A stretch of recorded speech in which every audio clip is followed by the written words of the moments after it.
நமது கண்ணகி நகர் கார்த்திகாவை விடுதலை சிறுத்தைகள் கட்சியின் சார்பில் நெஞ்சார பாராட்டுகிறோம், வாழ்த்துகிறோம். அவருக்கு பயிற்சி அளித்த பயிற்சியாளர் கே. ராஜி அவர்களையும் பாராட்டி வாழ்த்துகிறோம்.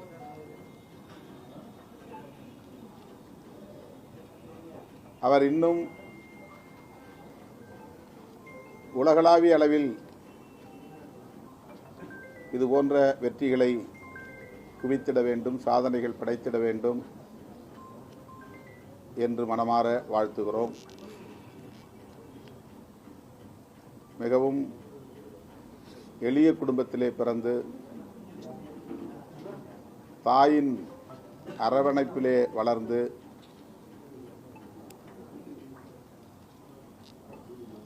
இந்த சாதனையை புரிந்திருக்கிற கார்த்திகா, நான் பிறந்த கண்ணகி நகருக்கு ஒரு புதிய பரிமாணத்தை ஏற்படுத்தியிருக்கிறேன், அதிலே எனக்கு பெருமை,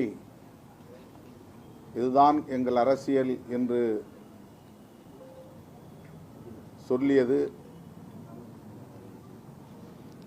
பாராட்டுதலுக்குரியது. அவர் வெறும் விளையாட்டு வீராங்கனையாக மட்டுமில்லாமல்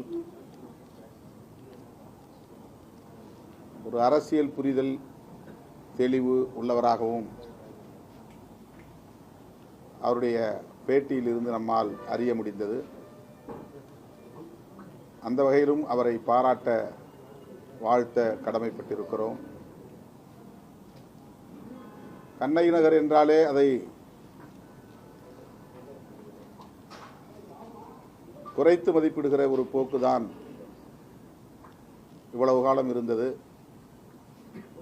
இப்போது உலகளாவிய அளவில் அந்த பகுதிக்கே பெருமை சேர்த்திருக்கிறார் நம்முடைய கார்த்திகா.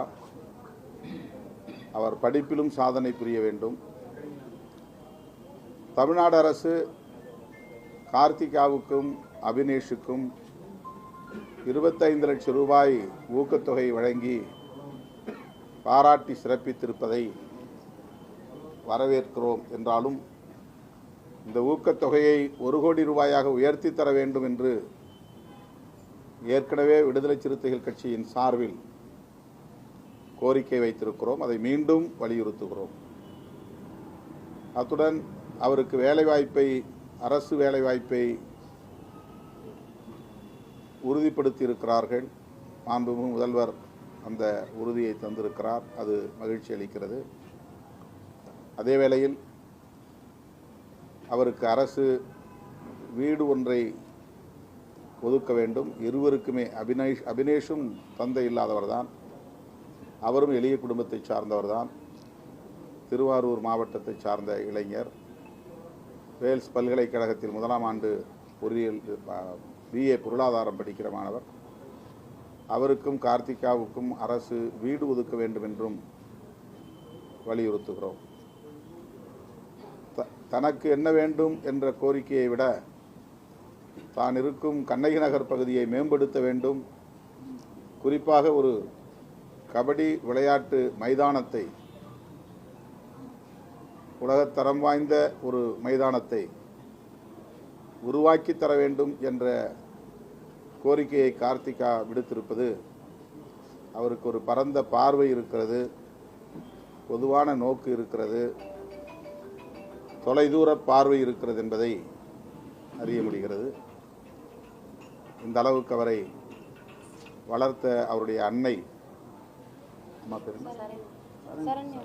சரண்யா அவர்களையும், இவ்வளவு சிறப்பான ஒரு விளையாட்டு வீராங்கனையாக வளர்த்தெடுத்த பயிற்சியாளர் ராஜி அவர்களையும் மீண்டும் ஒரு முறை நெஞ்சார பாராட்டுகிறோம், வாழ்த்துகிறோம்.